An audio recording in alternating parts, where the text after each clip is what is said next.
जय श्री राधे। हरे कृष्णा। ओम पितृ देवता नमः। ऐसी मान्यता है कि श्राद्ध पक्ष में पितर धरती पर आते हैं। माना जाता है कि पितृपक्ष में पितरों का संबंध प्रकृति से भी होता है। मनुष्य से लेकर पक्षी तक कई रूपों में पितृ हमारे घर के द्वार पर आ सकते हैं, बस हमारे पहचान में नहीं आ पाते हैं। किन किन रूपों में पितर हमारे द्वार पर आ सकते हैं, इस बारे में पहले जानते हैं, उसके बाद हम सुनेंगे पितृपक्ष के दिनों में सुनी जाने वाली कुछ कथाएं। पितृपक्ष के समय अगर घर में कोई मेहमान गरीब आए तो उनका कभी अनादर न करें, उन्हें खाली हाथ न जाने दे, बल्कि उनके भोजन की व्यवस्था अवश्य करें। श्राद्ध पक्ष में गाय या कुत्ते का भी द्वार पर आना बहुत शुभ माना जाता है। अगर यह रास्ते पर दिख जाए तो इन्हें मारकर भागना नहीं चाहिए, बल्कि इनको कुछ ना कुछ खाने को जरूर देना चाहिए। पितृपक्ष में घर पर आए हुए कौवे को कभी नहीं भगाया, बल्कि कौवे को भी भोजन दे। ऐसा करने से पिता प्रसन्न होते हैं। धार्मिक मान्यताओं के अनुसार पितर पक्ष में 15 दिनों तक कौवे के द्वारा ही पिता अन्न ग्रहण करते हैं। इससे न सिर्फ वे तृप्त होते हैं, बल्कि अपने परिवारजनों को भरपूर आशीर्वाद भी देते हैं। हिंदू धर्म ग्रंथों के अनुसार मनुष्य पर 3 प्रकार के ऋण होते हैं, जिनमें पितृ देवऋण और ऋषि ऋण प्रमुख माने गए हैं, और इन सब में भी सर्वोपरि है पिता ऋण।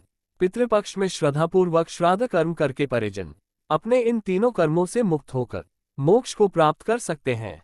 पितृपक्ष के दिनों में पितरों के नाम से श्राद्ध तर्पण के अलावा पितरों की कथा का श्रवण करके अगर उसका पुण्य पितरों को अर्पित कर दिया जाए तो उससे भी पितर प्रसन्न हो जाते हैं।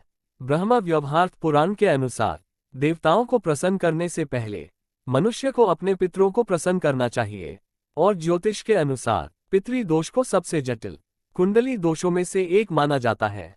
पितरों की आत्मा की शांति के लिए हर साल भाद्रपद शुक्ल पूर्णिमा से आश्विन कृष्ण अमावस्या तक के कल को, जिसे पितृपक्ष कहा जाता, पितरों के नाम से दान पुण्य अधिक की जाते हैं।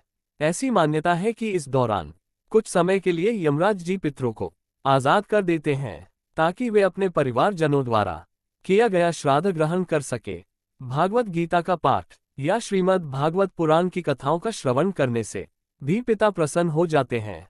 त्रेता युग में माता सीता द्वारा महाराज दशरथ के पिंडदान की कथा तो सभी को मालूम होगी, लेकिन साथ का प्रारंभिक उल्लेख द्वापर युग में महाभारत काल के समय मिलता है। महाभारत के अनुशासन पर्व में भीष्म पितामह ने महाराज युधिष्ठिर के साथ श्रद्धा के संबंध में बातचीत का वर्णन मिलता है। महाभारत काल में सबसे पहले श्रद्धा का उपदेश अत्रि मोदी ने महर्षि नमी को दिया था। इसे सुनने के बाद ऋषि ने श्रद्धा का आरंभ किया। उसके बाद अन्य महेश्वर और चारों वर्णों के लोग भी श्राद्ध करने लगे। वर्षों तक साथ का भोजन करते रहने से पितर देवता पूर्ण तृप्त हो गए। श्रद्धा का भजन लगातार करने से पितरों को अजीम रोग हो गया। इससे उन्हें अवकाश होने लगा। अपनी इस समस्या को लेकर के ब्रह्मा जी के पास गए और उनसे इस रोग की मुक्ति दिलाने की प्रार्थना की। पितरों की प्रार्थना से द्रवित होकर ब्रह्मा जी ने कहा कि आपका कल्याण तो अग्निदेव करेंगे।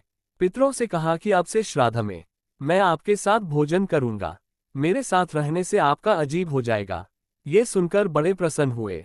बस तभी से श्राद्ध में सबसे पहले अग्नि का भाग दिया जाने लगा और पितरों को अछने रोग से मुक्ति मिल गई।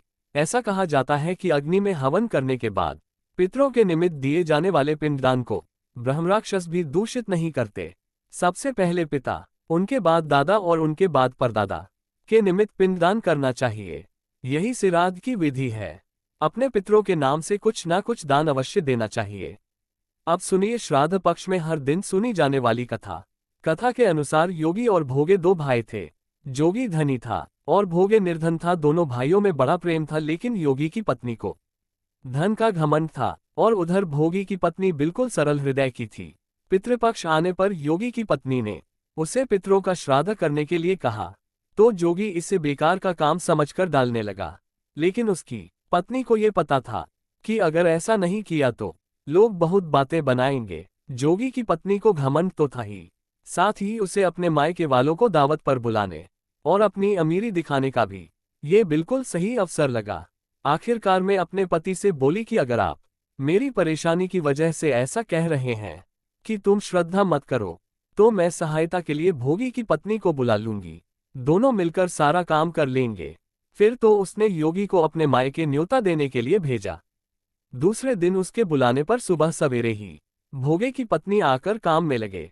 उसने भोजन तैयार किया और फिर सभी काम समाप्त करके अपने घर पर आ गई, क्योंकि उसे भी तो अपने घर पर पितरों का श्राद्ध तर्पण करना था। इस अवसर पर जोगी की पत्नी ने उसे जाने से नहीं रोक दोपहर के समय पीठ भूमि पर उतरे, क्योंकि श्राद्ध पक्ष के दिनों में दोपहर के समय ही पितरों के निमित्त स्टोट तर्पण का काम करना शुभ माना जाता है। वहां गए तो उन्होंने देखा कि उसके ससुराल वाले तो उनसे पहले ही भोजन करने पर जुटे हुए हैं। आखिरकार फिर वह भोगे के घर गए, जहां पितरों के नाम पर अग्यारी दे दी गई थी। पितरों ने अग्यारी की राख चाटी और भूखे ही नदी के तट पर पहुंच गए। थोड़ी देर में नदी के किनारे सभी पितर एकत्रित हुए और अपने अपने यहाँ के परिवारजनों के श्रीधांतों की तारीफ करने लगे कि अगर भोगी समर्थन होता तो उन्हें भूख नहीं रहना पड़ता, लेकिन भोगे के घर में तो 2 वक्त की रोटी भी खाने को नहीं थी। ये सब सोचकर उन्हें भोगे पर दया आ गई और फिर खुशी में चिल्लाने लगे कि भोगे के घर धन हो जाए, भोगे भी धनवान हो जाए। शाम हो चली थी और अब तक भोगी के बच्चे भी भूखे थे। उन्होंने अपनी माँ से कहा, माँ भूख लगी है। तब बच्चों को टालने के लिए भोगे की पत्नी ने कहा, जो आंगन में होड़ी अवधि रखी है, जाओ और उसे खोलो, जो कुछ भी मिले बांट कर खा लेना। बच्चे आंगन में गए तो देखा कि वहां तो सोने से भरी जोड़ी होती है और सारी बात माँ को बताए। माँ को विश्वास नहीं हुआ। आंगन में जब जोगी की पत्नी ने ये सब देखा तो वह भी दंग गई और इस तरह पितरों की कृपा से वह गरीब भोगे भी धनवान हो गया। धन पकड़ में कभी घमंडी नहीं हुआ और फिर अगले साल का पितृपक्ष आया।